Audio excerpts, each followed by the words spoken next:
تاریخ اسلام کا وہ عظیم سانحہ کہ جس میں رسول اللہ صلی اللہ علیہ وآلہ وسلم کی جو آل ہے اسے کربلا کے میدان میں مظلومانہ طور پر شہید کیا گیا، ان کا قتل ہوا ہے، اور انہیں قتل کرنے والے کوئی کافر، کوئی یہودی، کوئی عیسائی نہیں تھے، بلکہ وہ لوگ تھے جو مشرف با اسلام تھے، وہ لوگ تھے جنہوں نے رسول اللہ کے نام کا کلمہ پڑھا۔ اسلام میں، شریعت میں کسی فاسق، کسی فاجر، کسی ظالم کی بیعت نہیں ہو سکتی، کسی ظالم کی بیعت نہیں ہو سکتی۔ یہ آج کا ہمارا جو مین ٹاپک ہے، آج میں اس کو بیان کر رہا ہوں۔ کسی فاسق، کسی فاجر کی بیعت نہیں ہو سکتی۔ یہ مسلمہ مسلمانوں کا عقیدہ ہے، لیکن اس عقیدے کو آگے مسلمان حکومت یا لوگوں نے چل کے توڑا۔ اسی طرح حسین ابن علی رضی اللہ تعالیٰ علیہ السلام نے بیعت نہیں کی، ہرگز بیعت نہیں کی۔ عبداللہ ابن زبیر نے ہرگز بیعت نہیں کی، اور جب ان سے زبردستی بیعت لی جا رہی تھی عبداللہ ابن زبیر سے، تو انہوں نے مدینے سے وہ مکہ شفٹ ہو گئے تھے اور انہوں نے خانہ کعبہ میں پناہ لے لی تھی، لیکن حسین علیہ السلام نے بیعت نہیں کی۔ حسین علیہ السلام نے بیعت کیوں نہیں کی؟ حضرت معاویہ کی بات کو کیوں نہیں مانا؟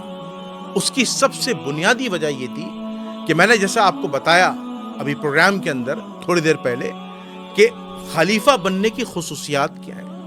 خلیفہ صرف بننا صرف اس چیز کا کام نہیں ہے کہ خلیفہ ایک اچھی تدبیر کرنے والا ہو، ایک اچھا مدبر انسان ہو، ایک باشعور انسان ہو، ایک نیک مسلمان ہو، قرآن و حدیث کا جاننے والا ہو، سیاست کو سمجھنے والا ہو، نظام خلافت کو چلانے والا ہو، اس میں لیڈرشپ کوالٹیز ہوں، خداداد صلاحیت ہو، لیکن اس کے ساتھ ساتھ اس کا صادق اور امین ہونا یہ بھی شرط ہے۔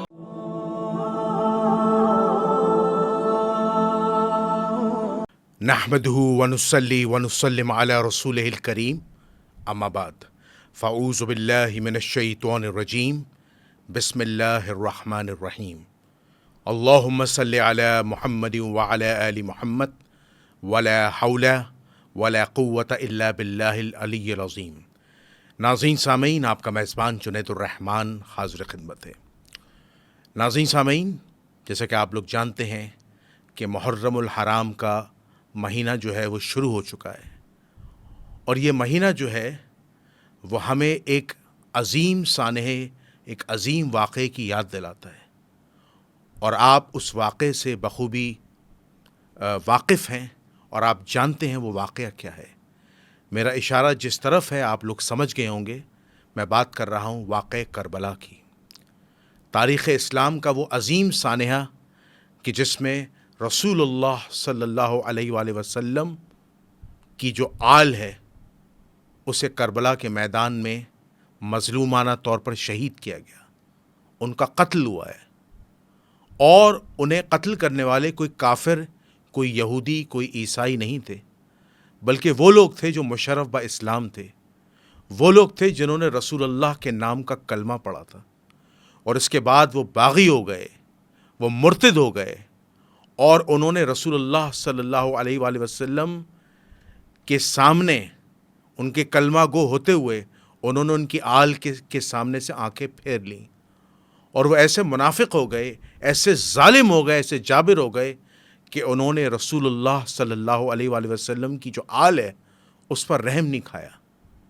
اللہ تعالیٰ تو اتنا غفور الرحیم ہے، اللہ تعالیٰ تو اتنا شفیق ہے کہ 99 قتل کرنے والے کو بھی معاف کر دیتا ہے۔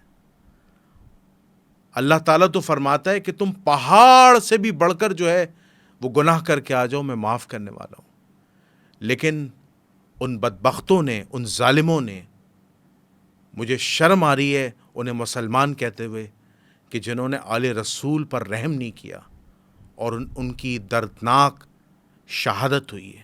یہ تاریخ کا ایک ایسا سانحہ ہے کہ مجھے بیان کرتے ہوئے بھی خوف آتا ہے، بعض دفعہ رونا آتا ہے، لیکن میں بیان کر رہا ہوں، چونکہ اگر میں نے اپنے پلیٹ فارم سے حق بیان نہیں کیا تو پھر آخرت میں مجھ سے بھی سوال ہو سکتا ہے کہ جنید رحمان صاحب، آپ کو تمام چیزیں معلوم تھیں، لیکن آپ نے سکوت اختیار کیا اور اپنی زبان کو بند رکھا، اور آپ نے حق کو بیان نہیں کیا۔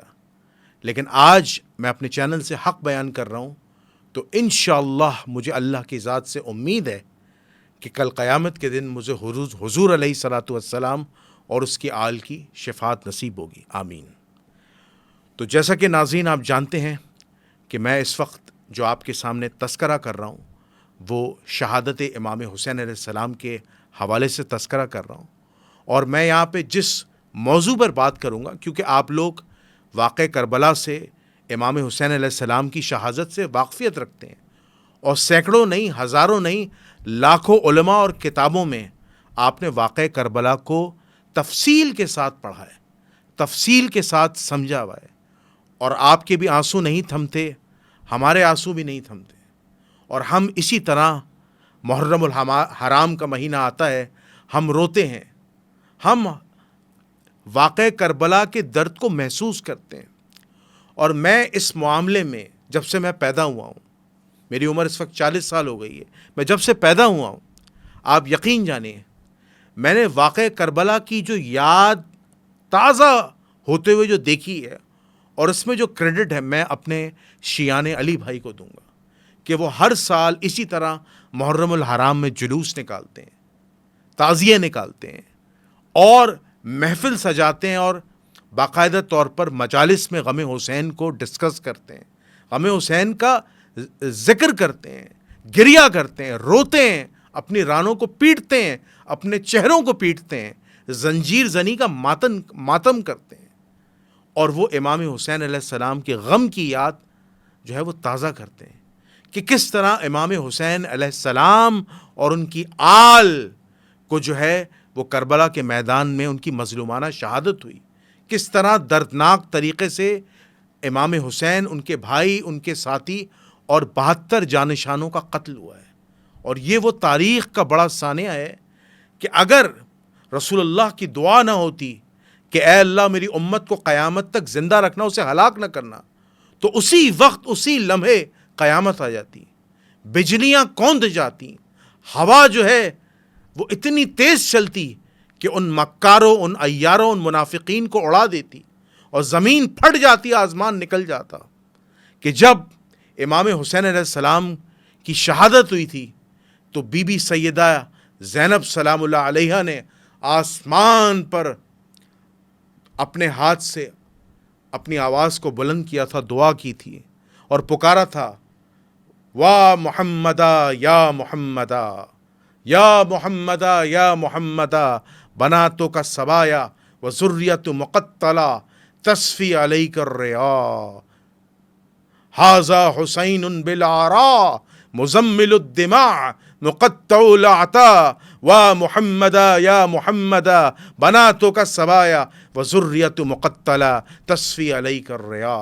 یہ تاریخ کا اتنا عظیم ترین نوحہ ہے، اس سے بڑا نوحہ میں نے تاریخ میں، اس سے بڑا دردناک نوحہ نہیں سنا، جو حضرت زینب علیہ السلام، جو امام حسین کی بہن تھی، جنہوں نے یہ پڑھا تھا کہ اے ہمارے نانا، آ کے دیکھ تو صحیح یہ کیا ہو گیا، کس طرح تیرا نواسا حسین کربلا کے میدان میں پڑا ہے، منو مٹی پڑا ہے، کس طرح اس کی جو جسم مبارک ہے آج وہ دولہا بن کے آیا ہے، اور آج اس نے اپنے ہی خون سے سرخ رنگ کی پوشاک پہنی ہے، آج وہ اپنے ہی خون سے دولہا بنا ہے۔ واہ محمدا یا محمدا، بناتوں کا سبایا۔ آج کفن مٹی نے امام حسین کے اوپر چڑھ کر، حسین کے اوپر چڑھ کر اسے کفن دیا ہے، کیونکہ لاش کو تو رون دیا تھا۔ یا محمدا یا محمدا، حسین، اے ہمارے نانا، اے ہمارے نانا، آ کے دیکھ تو صحیح یہ کیا ہو گیا۔ یہ وہ تاریخی نوحہ ہے کہ جسے جو عالم دین حضرت زینب علیہ السلام کو سناتا ہے وہ رو پڑتا ہے۔ خیر میں بھی اس معاملے میں بڑا جذباتی ہو گیا ہوں، میں آپ کو یہ آج بتلانا چاہتا ہوں، یہ میں آج آپ کو سمجھانا چاہتا ہوں، یہ میں آج آپ کو سکھانا چاہتا ہوں کہ امام حسین علیہ السلام کا غم کبھی نہیں مٹے گا، کبھی نہیں مٹے گا۔ اسی وجہ سے رسول اللہ صلی اللہ علیہ وآلہ وسلم نے اپنی زندگی میں واضح ارشاد فرما دیا تھا کہ میں تمہارے درمیان دو چیزیں چھوڑے جا رہا ہوں، ایک قرآن اور ایک اہل بیت، اور جب تم قرآن و اہل بیت کا دامن اختیار کرو گے کبھی گمراہ نہ ہوگے، کبھی رسوا نہ ہوگے، کبھی اسلام کے رستے سے نہیں ہٹو گے۔ اور میں تمہیں اہل بیت کے معاملے میں اللہ سے ڈراتا ہوں، اللہ کی یاد دلاتا ہوں، اہل بیت کے معاملے میں اللہ سے ڈراتا ہوں، اللہ سے ڈراتا ہوں۔ رسول اللہ نے غدیر خم کے موقع پر 3 دفعہ ارشاد فرمایا تھا، لیکن اس امت نے رسول اللہ صلی اللہ علیہ وسلم کی وصال کو 50 سال ہی گزرے تھے، اس کے بعد اہل البیت کے ساتھ جو ظلم ہوا، جو زیادتی ہوئی، اہل البیت کے ساتھ جو بربریت ہوئی ہے، تاریخ اس کی گواہ ہے۔ تاریخ چیخ چیخ کر بیان کر رہی ہیں، کتابیں چیخ چیخ کر کہہ رہی ہیں کہ اہل البیت کو قتل کرنے والے کوئی کافر نہیں تھے، کوئی مشرک نہیں تھے، کوئی زائنسٹ نہیں تھے، کوئی لوسیفرز نہیں تھے، کوئی یہودی نہیں تھے، کوئی نصرانی نہیں تھے، کوئی جوش نہیں تھے، یہ سب کے سب مسلمان تھے، مشرف با اسلام تھے، نبی کا کلمہ پڑھنے والے تھے، تہجد گزار تھے، لیکن کیا تھا؟ ظالم تھے، جابر تھے، فاسق تھے۔ تو میں آج سب سے اہم چیز جو آج آپ کو بتلانے جا رہا ہوں کہ قرآن مجید اس بات پر دلالت کرتا ہے کہ رسول اللہ صلی اللہ علیہ وآلہ وسلم کو اذیت پہنچانے کا حکم کیا ہے۔ میں قرآن مجید کی ایک آیت پڑھ رہا ہوں، سورہ احزاب کی آیت ہے، جس میں اللہ ارشاد فرماتا ہے ان الذین یعظون اللہ ورسولہ لعنهم اللہ فی الدنیا والآخرہ وعد لهم عذابا مہینا، بے شک جو لوگ اللہ اس کے رسول کو اذیت دیتے ہیں اور اللہ ان پر دنیا اور آخرت میں لعنت بھیجتا ہے، اور اس نے اس کے لیے ذلت انگیز عذاب تیار رکھا ہے۔ یہ قرآن نے واضح طور پر کہا ہے کہ جس نے اللہ اس کے رسول کو اذیت دی اس کا ٹھکانہ دنیا اور آخرت میں جہنم ہے۔ تو کیا رسول اللہ صلی اللہ علیہ وسلم کی صحیح حدیث نہیں ہے؟ کیا رسول اللہ صلی اللہ علیہ وآلہ وسلم نے نہیں فرمایا تھا کہ حسین منی وعلی من الحسین، حسین مجھ سے ہے، میں حسین سے ہوں، حسن مجھ سے، میں حسن سے ہوں، علی مجھ سے، میں علی سے ہوں۔ کیا رسول اللہ صلی اللہ علیہ وسلم نے اپنی زندگی میں یہ ارشادات نہیں فرمائے تھے کہ حسن اور حسین جنتی نوجوانوں کے سردار ہیں، فاطمہ بنت محمد صلی اللہ علیہ وآلہ وسلم جنتی عورتوں کی سردار ہیں، اور علی ابن ابی طالب علیہ السلام ان سے افضل اور بہتر ہیں، یہ سب جنت کے سردار ہیں۔ اور ان جنت کے سرداروں کے ہوتے ہوئے رسول اللہ صلی اللہ علیہ وسلم تنبیہ کر رہے ہیں، اہل البیت کے بارے میں ڈرا رہے ہیں کہ میرے بعد اہل البیت سے حسن سلوک کرنا، ظلم نہ کرنا، زیادتی نہ کرنا، انہیں تکلیف نہ پہنچانا، لیکن اس امت نے تکلیف پہنچائی۔ ہائے افسوس، ہائے افسوس۔ تو ہمارا مقصد پیغام اہل بیت، پیغام کربلا عوام الناس کے آگے رکھنا ہے کہ کربلا کی اسی یاد کو تازہ کرو، رو، گریہ کرو، غم حسین اپنے گھر میں مناؤ۔ میں تمام مسلمان بھائیوں کو کہتا ہوں کہ غم حسین اپنے گھر میں منائیں، دلوں میں آگ جلائیں، اپنے دلوں کے اندر انگارے پیدا کریں، اس درد کو محسوس کریں۔ اور یہ جنگ معاذ اللہ ثم معاذ اللہ بقول نواسب کے 2 شہزادوں کی جنگ نہیں تھی، یہ حق اور باطل کی جنگ تھی، یہ اسلام اور کفر کی جنگ تھی، یہ اسلام کو بچانے کی جنگ تھی، یہ اسلام کی بقا کی جنگ تھی، جس پر حسین علیہ السلام نے قیام کیا تھا، اور ان کے 72 جانثار جو کربلا میں شہید ہوئے، انہوں نے یہ پیغام دیا ہے کہ حق کبھی باطل کے آگے کمپرومائز نہیں کر سکتا، حق کبھی برائی کے آگے نہیں جھک سکتا، حق حق ہے اور باطل باطل ہے، شیطان مردود ہے اور اللہ کا مومن جو ہے وہ ولی ہے۔ یہ واضح حسین علیہ السلام کا پیغام ہے۔ حسینیت جس پر ہم ہمیشہ یہ کہتے ہیں حسینیت زندہ باد، یزیدیت مردہ باد، چونکہ حسین نے قربانی دے کر کربلا کے میدان میں یہ ثابت کر دیا کہ اسلام میں، شریعت میں کسی فاسق، کسی فاجر، کسی ظالم کی بیعت نہیں ہو سکتی، کسی ظالم کی بیعت نہیں ہو سکتی۔ یہ آج کا ہمارا جو مین ٹاپک ہے، آج میں اس کو بیان کر رہا ہوں۔ کسی فاسق، کسی فاجر کی بیعت نہیں ہو سکتی۔ یہ مسلمہ مسلمانوں کا عقیدہ ہے، لیکن اس عقیدے کو آگے مسلمان حکومت یا لوگوں نے چل کے توڑا۔ ہائے افسوس کہ انہوں نے فاسق و فاجروں کو اپنے منبر پہ بٹھایا، فاسق و فاجروں کو حکومت دی جس میں ہمارے بڑے بھی مجرم ہیں. میں نام لے کے کیا کروں؟ ان بڑوں کے نام آپ کو پتہ ہے، تاریخ میں مینشن ہے کہ جنہوں نے یزید کو پروان چڑھایا، جنہوں نے یزید کی بیعت کو کہا کہ اللہ اس کے رسول کی بیعت ہے، اور بعد میں انہیں پچھتاوا ہوا، حالانکہ وہ رسول اللہ صلی اللہ علیہ وسلم کے جلیل القدر اصحاب تھے. لیکن ہائے افسوس کہ انہوں نے حسین علیہ السلام جیسی قربانی نہیں دی. حسین علیہ السلام صرف اپنے گھرانے کے ساتھ کربلا گئے اور آخری وقت تک انہوں نے ظالم جابر بادشاہ یزید بن معاویہ کی بیعت نہیں کی. یہ معاملہ اصل تھا کیا؟ یہ معاملہ اصل بیعت کا تھا. اسلام میں بیعت کا تصور کیا ہے؟ اسلام میں بیعت کہتے ہیں کسی شخص کے ہاتھ پر ہاتھ رکھنا اور اسے امین سمجھنا. یعنی آپ اگر کسی کے ہاتھ پر بیعت کر رہے ہیں تو اس کا مطلب یہ ہے کہ آپ نے جس شخص کے ہاتھ پر بیعت کی ہے وہ شریعت کی نظر میں، اللہ اس کے رسول کی نظر میں اور عوام الناس کی نظر میں جو ہے وہ عادل ہے.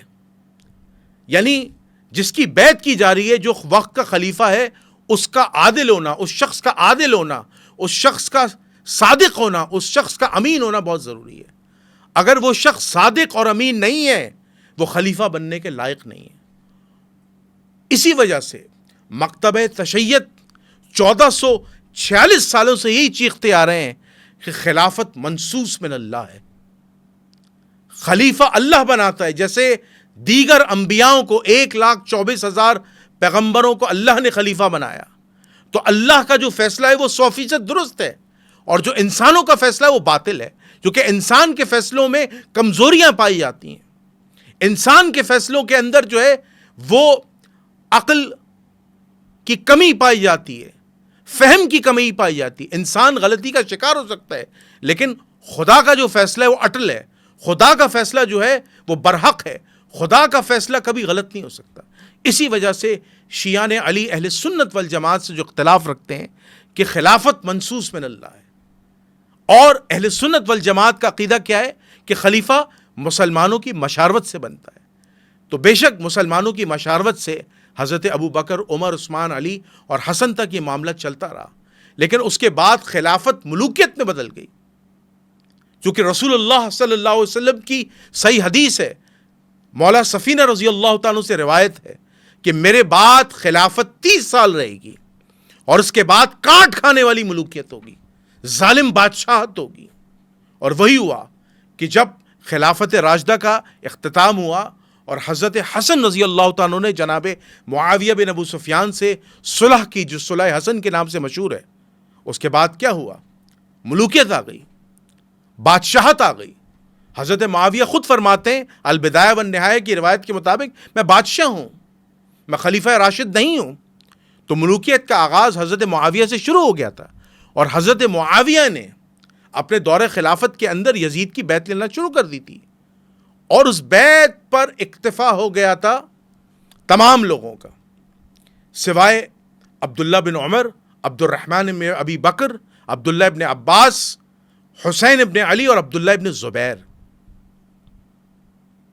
تو تاریخ اس بات کی گواہ ہے کہ ایمانی کمزوری کے بحاف پر عبد الرحمن ابن ابی بکر کا تو حضرت معاویہ کے دور میں انتقال ہو جاتا ہے. اس کے بعد عبداللہ بن عمر بیعت کر لیتے ہیں یزید کی. عبداللہ ابن عباس کی بیعت میں اختلاف ہے، بعض کہتے ہیں کر لی تھی، بعض کہتے ہیں نہیں کی تھی. اسی طرح حسین ابن علی رضی اللہ تعالیٰ علیہ السلام نے بیعت نہیں کی، ہرگز بیعت نہیں کی. عبداللہ ابن زبیر نے ہرگز بیعت نہیں کی، اور جب ان سے زبردستی بیعت لی جا رہی تھی عبداللہ ابن زبیر سے، تو انہوں نے مدینے سے وہ مکہ شفٹ ہو گئے تھے اور انہوں نے خانہ کعبہ میں پناہ لے لی تھی. لیکن حسین علیہ السلام نے بیعت نہیں کی. حسین علیہ السلام نے بیعت کیوں نہیں کی؟ حضرت معاویہ کی بات کو کیوں نہیں مانا؟ اس کی سب سے بنیادی وجہ یہ تھی کہ میں نے جیسا آپ کو بتایا ابھی پروگرام کے اندر تھوڑی دیر پہلے کہ خلیفہ بننے کی خصوصیات کیا ہیں.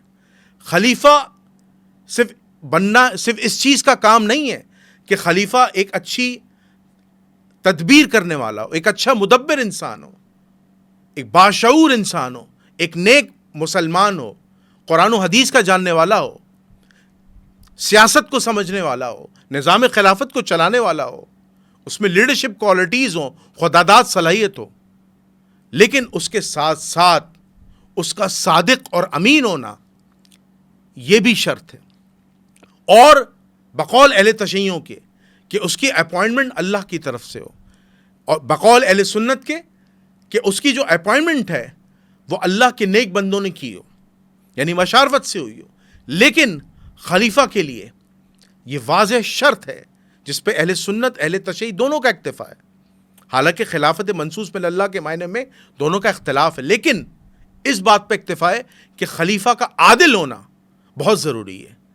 چونکہ یزید کی جو عدالت تھی، اس کی خلیفہ بننے سے پہلے اس کی عدالت مجروح تھی. وہ ایک فاسق و فاجر شخص تھا، ایک عیاش شخص تھا، وہ صحیح مسلمان نہیں تھا، تو اس کی عدالت مجروح تھی. تو حضرت حسین علیہ السلام نے شروع میں ہی انہیں کشف ہو گیا تھا کہ یہ شخص اقتدار پہ بیٹھنے کے قابل نہیں ہے. بلکہ ایک روایت ہے جس میں امام ہیثمی روایت لائیں مجموع الزوائد میں، اس میں حضرت امیر معاویہ جو ہیں وہ یزید کی بیعت کے متعلق لوگوں کو بتاتے ہیں کہ میں نے ایک بڑے ہونہار، ایک ہوشیار شخص کو جو ہے وہ خلیفہ بنانے جا رہا ہوں. تو اس پر امام حسین علیہ السلام کہتے ہیں کہ آپ اس جیسے یزید کو خلیفہ بنا رہے ہیں، اس سے بہتر تو خلافت کا حقدار میں ہوں، مجھے خلیفہ ہونا چاہیے.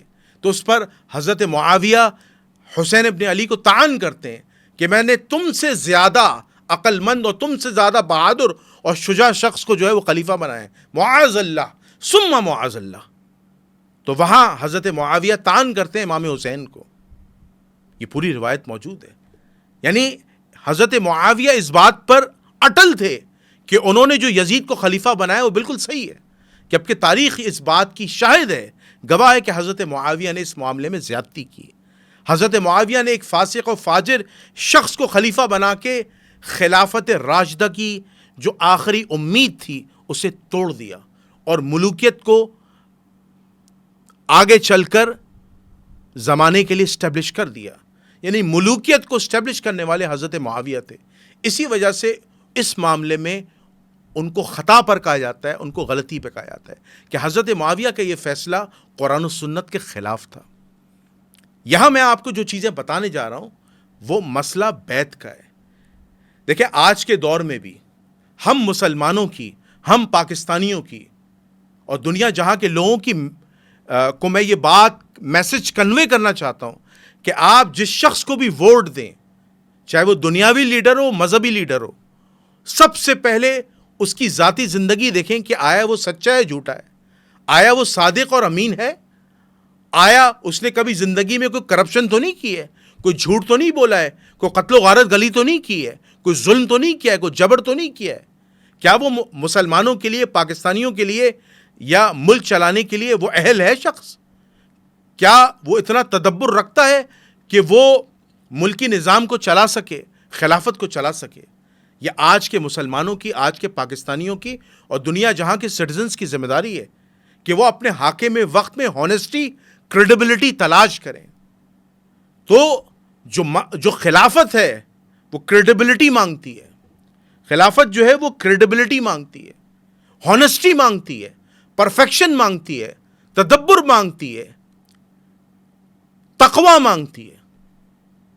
یہ بہت ساری خصوصیات ہیں جو چل کر جو ہے چیزیں سمجھا رہے ہیں. تو کیونکہ آپ کو واقع کربلا پورا معلوم ہے، میں آپ کے سامنے جو بیسک بات جو سمجھانا چاہ رہا ہوں وہ یہ ہے کہ امام حسین علیہ السلام نے اپنی گردن کٹوا لی، کربلا کے میدان میں شہید ہو گئے، اپنے پورے خاندان کو شہید کرا لیا. لیکن بات کیا ہے کہ کیوں شہید کروایا؟ امام حسین علیہ السلام میسج کیا دینا چاہ رہے تھے؟ اسلام کو زندہ کیسے کیا؟ وہ ایک بڑا مشہور و معروف شعر ہے نا کہ قتل حسین دراصل مرگ یزید ہے، اسلام زندہ ہوتا ہے ہر کربلا کے بعد. وہ مرگ یزید کیا تھا کہ امام حسین علیہ السلام نے جو میسج دیا ہے، جو سمجھایا ہے کہ اسلام میں، شریعت میں کسی فاسق، کسی فاجر، کسی ظالم، کسی مردود شخص کی بیعت نہیں ہو سکتی. بیعت اسی کی ہوگی جس سے اللہ اس کے رسول راضی ہوں گے، جو صادق اور امین ہوگا، جو سچا ہوگا، جس پر جمہور مسلمانوں کی رائے ہوگی۔ کسی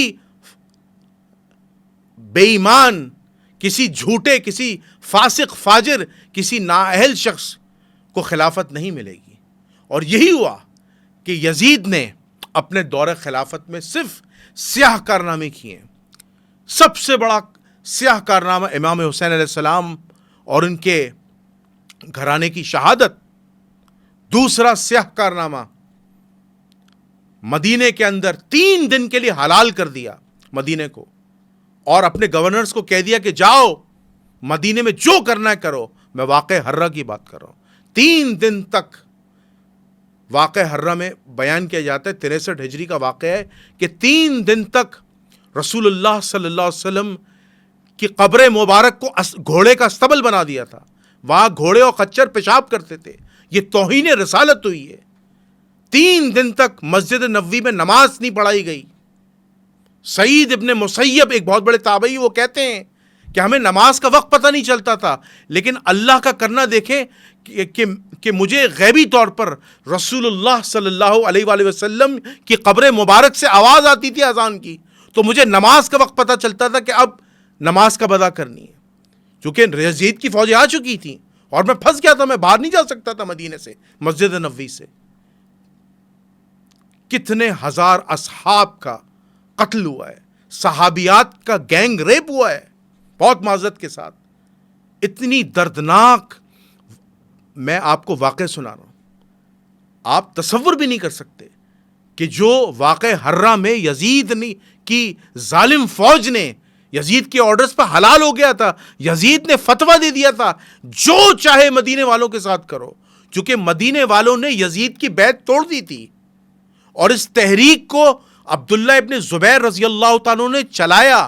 عبداللہ ابن زبیر رضی اللہ تعالیٰ نے غم حسین کی یاد کو تازہ کیا، موٹیویٹ کیا مکہ اور مدینہ کے لوگوں کو، اور کہا کہ یزید کی بیعت توڑ دو، یزید فاسق ہے، فاجر ہے، ظالم ہے۔ تو اس معاملے میں مدینے کے لوگوں کا ایمان جاگا، وہ جاگے، بیعت توڑی انہوں نے، اور اس کے بعد یہ واقعہ حرہ ہوا۔ واقعہ حرہ کے بعد تیسرا سیاہ کارنامہ یزید کا، تیسرا سیاہ کارنامہ کہ اسی 63 ہجری کے آگے اس نے غلاف کعبہ کو جلایا۔ یعنی عبداللہ ابن زبیر رضی اللہ تعالیٰ کی جب تحریک شروع ہو گئی اور وہ اور دھڑا دھڑ لوگ ان کی طرف مائل ہونے لگے اور یزید کو خلافت سے ہٹانا چاہتے تھے، اور عبداللہ ابن زبیر رضی اللہ تعالیٰ کو بنانا چاہتے تھے خلیفہ وقت، کیونکہ انہوں نے بھی امام حسین علیہ السلام کی طرح بیعت نہیں کی تھی۔ تو اس نے، یزید نے کیا کیا، یزید ملعون نے شام سے بیٹھ کے حکم دیا کہ جاؤ خانہ کعبہ پہ چڑھائی کر دو، اور منجنیق سے جو ہے وہ سنگ باری کی ہے خانہ کعبہ کو، پتھراؤ کیا ہے، گولے برسائے ہیں، اور اس گولے برسانے کی وجہ سے خانہ کعبہ کے غلاف میں آگ لگ گئی اور خانہ کعبہ جل گیا، راکھ ہو گیا، خانہ کعبہ کی عمارت کو نقصان پہنچایا۔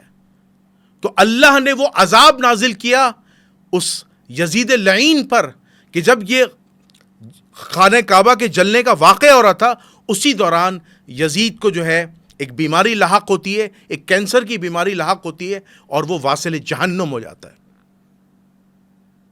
تو یہ جو اسلام کی اتنی بڑی قربانی ہے جو صحاباؤں نے دی ہے، لوگ کہتے ہیں نا واقع کربلا میں صحابہ کا کیا کردار ہے؟ صحابہ کا کردار ہے، اگر چند اصحاب نے یزید کی بیعت کی ہے تو اس کا مطلب یہ نہیں کہ صحابہ کرام قصوروار ہیں، یا اگر صحابہ کی اولاد نے یزید کے ساتھ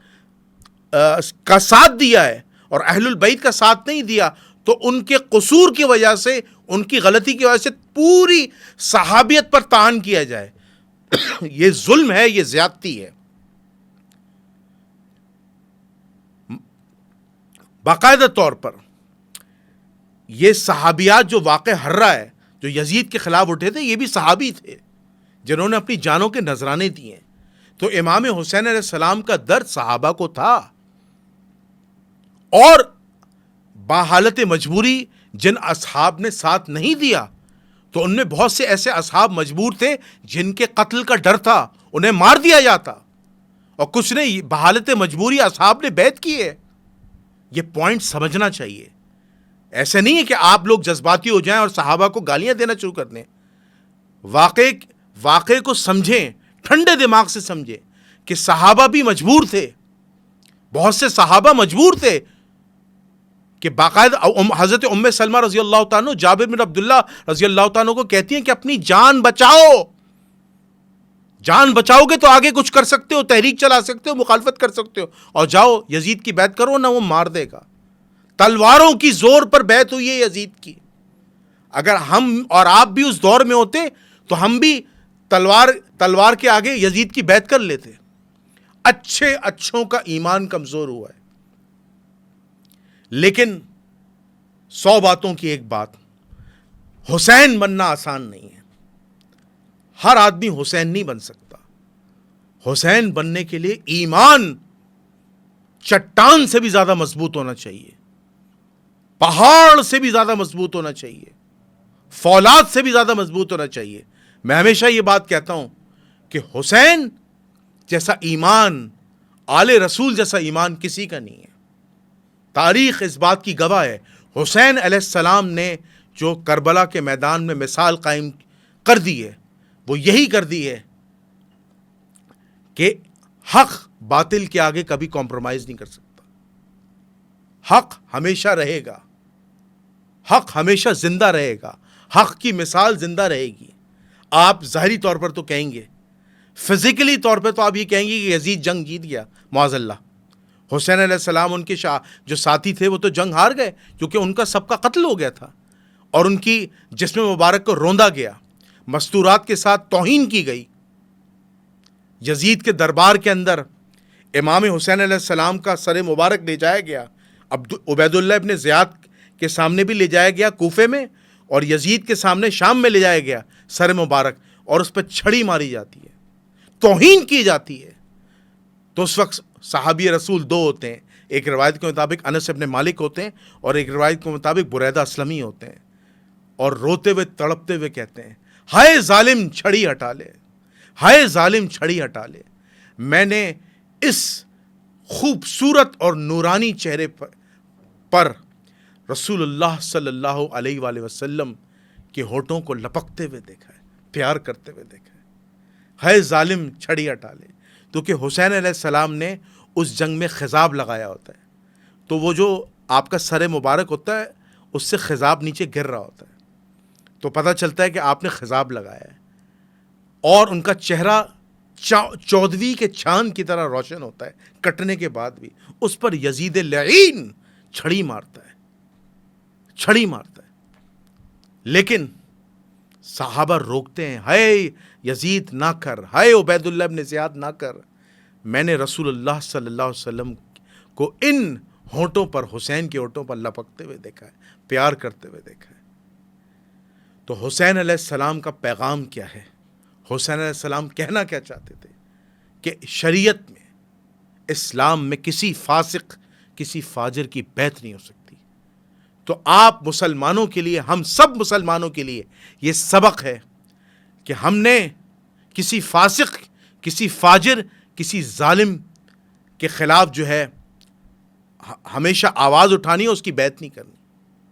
اور قرآن اس بات پر دلالت کرتا ہے کہ ہمیں ظلم کے خلاف آواز اٹھانی ہے. رسول اللہ صلی اللہ علیہ وآلہ وسلم کی صحیح حدیث ہے کہ رسول اللہ صلی اللہ علیہ وسلم نے فرمایا کہ اگر تم کسی برائی کو دیکھو تو اسے اپنے ہاتھ سے، اپنی قوت و طاقت سے روکو، اور اگر تمہارے اندر یہ قوت و طاقت نہیں ہے تو زبان سے برا کہو، اور اگر زبان سے بھی برا نہیں کہہ سکتے تو دل سے برا سمجھو، کیونکہ یہ ایمان کا آخری درجہ ہے. اس کے بعد ایک عام آدمی اسلام سے نکل جاتا ہے. تو اگر آپ کے پاس قوت و طاقت ہے تو اس برائی کو ہاتھ سے روکیں، اس ظلم کو ہاتھ سے روکیں، ورنہ زبان سے برا کہیں، اور اگر زبان سے برا بھی نہیں کہہ سکتے تو دل سے برا سمجھے، کم از کم آپ کا ایمان تو قائم رہے گا.